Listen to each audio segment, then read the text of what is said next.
This video is a follow-up to the 2x2 factorial repeated measures ANOVA based on the professor's office tidiness versus plant analysis, such that I want to examine further whether the main effect for plants and the main effect for tidiness can be interpreted. Additionally, I want to look at the interaction and decompose it in such a way that is formative so that really an understanding of the interaction is obtained. So the first thing I'm going to do is I'm going to do the simple main effect analyses. And I mentioned that the simple main effect analyses can be performed with a series of paired sample t-tests. That's a quick and dirty approach to do it. Many people would accept it, but there are some people who wouldn't. And they wouldn't because the 2x2 factorial repeated measures ANOVA is based on a pooled error term. So this significant F value of 17.306 is based on this mean square error, which is a pooled mean square error term. And consequently, if I were to follow up with the simple main effect analyses here with a paired sample t-test between plants, no plants for tidy, and plants, no plants for untidy, I would be doing the analysis with separate paired sample t-tests. So let's actually look at that.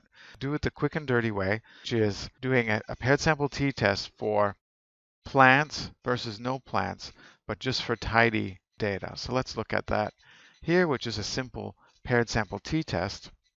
So we got plants tidy and no plants tidy. So that's this mean versus this mean. Plants tidy versus no plants tidy. And we get a t-value, a very large one, 12.048, and with 250 degrees of freedom, the p-value is p less than 0.001. Also, the standard error of the mean is 0.081. So this is statistically significant. So let's do the simple main effect analysis for the plants versus no plants in the untidy office photos. So now I'm going to follow that up with another paired sample t-test, which is a simple main effect analysis here, the quick and dirty way. So I've got plants untidy and no plants untidy. And here I've got another paired sample t-test that's actually done. I did both of them at the same time. So now it's got the 12, which we saw in the first analysis, and we have the 4.974. And what you could say here is that the statistically significant interaction, which was observed in the omnibus ANOVA table, plants versus tidy, with a F value of 17.306 and a p-less of 0.001, this significant interaction implies that the t-values here are statistically significantly different from each other. Recall that an interaction is a specification that the effect associated with one independent variable on a dependent variable depends on the level of another independent variable. And in this case, when the analysis is performed on the tidy data, the effect of plants is much more substantial than when a plant is added to a messy office. And the interaction implies that these two t-values are significantly different from each other. But that's based on a pooled error term, whereas in this case, I've done it on a separate error term.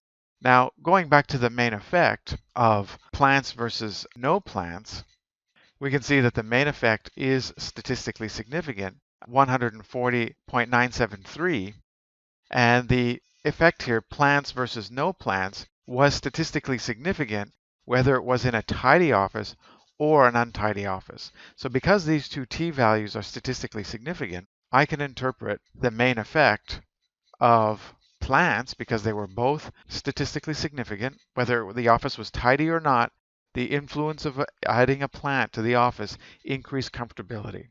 That's based on the individually estimated error terms here. And like I said, that's the quick and dirty approach that a lot of people would accept, but is not technically fully accurate.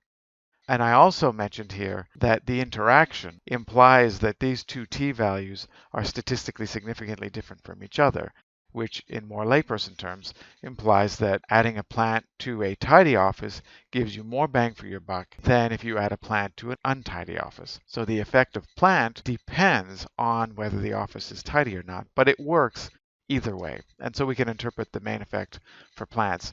Now, what about the main effect for tidy? Again, this is the quick and dirty approach. What about the main effect of tidy? My hunch, given that it's so whopping at 15.96, that's going to be statistically significant across both levels of plants. Well, let's just check to see if that's true for sure. Compare means, paired sample t-test, and let's just spread that out so we can actually see the variable names. So we want to put these back in here.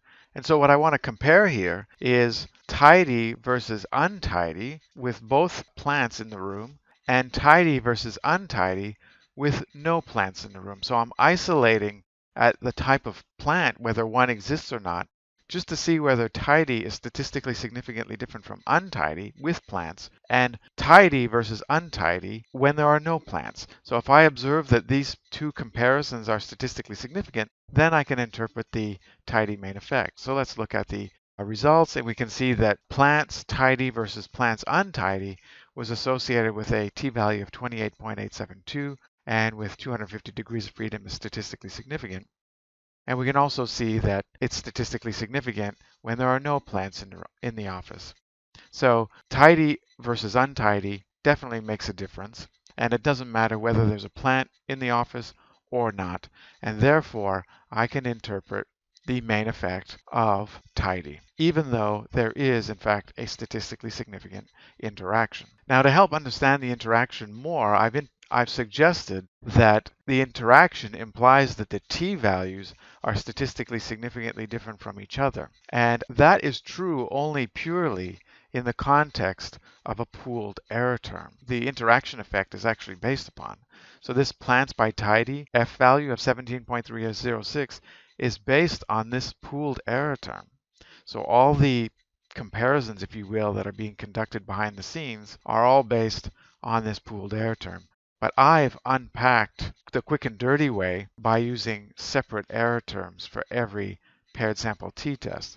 And that's technically not accurate. Now, fortunately, to get a pooled error term, you can use this formula. Here's the formula for the pooled standard error of the difference between two repeatedly measured means, or more repeatedly measured means. It can be as many as you want.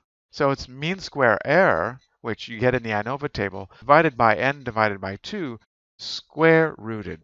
So going back to the output in the ANOVA, we can transform this mean square error term into a pooled standard error, the difference between means. So the sample size here is 251. So I need to do the first part, which is 251 divided by 2, which gives me the 125. So that's this portion of the pooled standard error, the difference between the means formula. And now that I've got the value of 125.5, I can divide the mean square error by that value, which equals 0.973. So now I can divide that 0.973 divided by 125.5 equals, and then square root that value. And I get a value of 0.088. Now that 0.088 equals the pooled standard error, the difference between related means in this analysis. And it's not a coincidence that the standard error, or the difference between the means estimated separately, are pretty close to this 0.088 value. It's 0.081 for this comparison, it's 0.092 for this comparison, and it's 0.086 for this comparison, and it's 0.081 for this comparison. So it's not a coincidence that the pooled standard error, the difference between the means, came out to being something like the average. Now, it's not as simple as just calculating the average on the separate terms. It's a little bit different than that, so you really do have to get the mean square error of 0.973 and then divide by the half the sample size and then square root, and you will get the pooled standard error. Now, the consequence of doing this means we can now divide the difference between the means, which in this case here, plants tidy and no plants tidy, is equal to 0.976. So this mean here, plants tidy and no plants tidy, 6.91, 5.93 equals 0.976. And so now I can divide that 0.976 divided by 0.088 gives me a t-value of 11.09, which is close to the t-value of 12.048, but it's not exactly the same. And it's not exactly the same because this is based on a standard error of the difference of 0.081, but the pooled standard error of the difference is 0.088. technically, it's in the context of this interaction, it's technically more accurate to use the pooled error term. So for this comparison, plants untidy and no plants untidy, I've got a mean difference of 0.458. I'm going to divide that by my pooled error term, and I get a t-value of 5.20. 5.20. And so with these two values, actually I can put them in Excel, have the first comparison that equaled 11.091 and the other one that was 5.205. So here we have the two comparisons. So let me just increase that. I'll say comparison 1. That's a t-value. T pooled. Comparison 2, and now I'm going to grab the, actually before I do that, I'm going to calculate the difference between these two t-values. So that equals B2 minus B3 gives me a value of 5.886, and that value of 5.886 is implied to be statistically significant because this interaction is statistically significant. So it's more accurate to do this on the pooled error terms than it is on the separate error terms. So let's look at the other approach to look at this interaction, which is the other series of comparisons that I did. So when I looked at the plants tidy versus plants untidy, I got a T of 28.872. And when I did no plants tidy, no plants untidy, I got 24.373. Now this again is based on the separately estimated error terms, which in the context of ANOVA is incorrect because ANOVA does its analyses on pooled error terms, not separate ones. So let me calculate these again based on the pooled error term that I got, 28.295. 28.295. And I'll do the other one. 1.972 divided by 0.088, which is the pooled error term, and we get 22.409. And let's calculate the difference between those two t-values. B6 minus B7 equals 5.886. Now, that is not a coincidence that these two t-values are exactly, the difference between the t-values is exactly the same thing. If you calculate the difference between the t-values, separately estimated error terms, you do not get exactly the same differences. So 28.872 minus 24.374 equals 4.498. That will not equal the difference between these two t-values. 4.498, 12.048 minus 4.974 is 7.074. So it's actually very different to the t-value difference I calculated here. And the reason is that it's separate error terms. And that doesn't make any sense from the perspective of the interaction, because the interaction is saying that the effect of the independent variable on the dependent variable depends on the other independent variable in an equal way across two approaches to examine the interaction. So the fact that these came out exactly the same when I calculated the differences between the t-values looking at the interaction is proof that this is the right approach to use when decomposing an interaction or testing simple main effect analyses. So these differences in the t-values represent the interaction effect. Looking at the interaction from this perspective or from this perspective will give you exactly the same effect because it's really looking at the same effect from a different angle. Now, you can further test the t-values here to determine whether they are statistically significant. So equal t distribution B2 with 250 degrees of freedom and two tails gives me a statistically significant p-value. Let's format the cells here, get a number, and push this out. That's very statistically significant. We're going to have to go way, way out to get the p-value being let's look at this one here. Won't have to go so far. T distribution B3, degrees of freedom of 250, and 2 tails. So here we actually get to see what the p-value is at a number. So testing the simple main effects here for the first comparisons that I did here, which were also very statistically significant.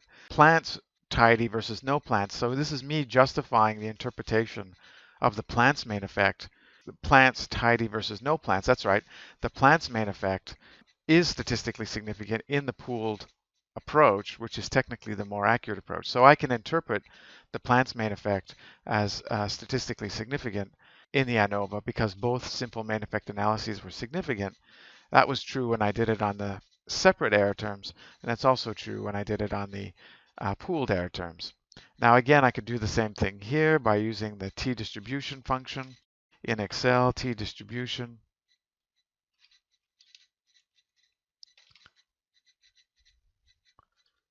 So B6, degrees of freedom 250, and 2 degrees of freedom.